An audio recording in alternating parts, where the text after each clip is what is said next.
Ever feel self-doubt or insecurity when approaching drawing? This is what Colby Bloom once felt, and even used to say to herself that it wasn't her thing.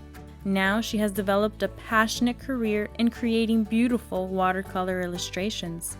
Today, we will learn the basics of using watercolor pencils to create a simple yet beautiful piece of art that you will want to show off to your friends and family.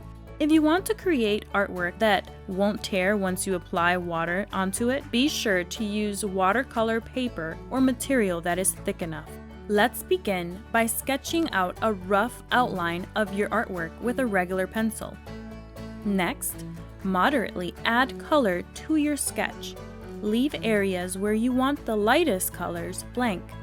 These will pick up the color once you apply water.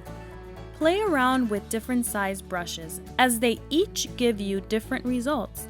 Thinner brushes are better for precise detailed work, while thicker brushes are better for a more abstract look.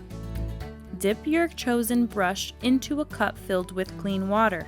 After wiping off the excess water with a paper towel or the rim of the cup, gently brush directly onto your artwork.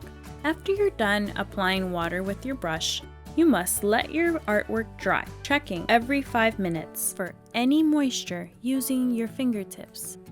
Now you can add another layer of pencil to deepen your base colors, or layer another color over the first layer to create different color effects. Take your brush of choice and apply a second application of water over your artwork.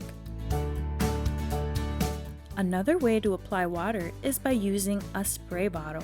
Hold the bottle further away, making sure to spray slowly and gently until you see the colors blend into each other. After you have completed all layers of color and water application, let your artwork dry for at least 1 hour, using the fingertip method suggested earlier in this video to test your artwork for any moisture. Now you can show off your masterpiece with your friends and family. Thank you for watching.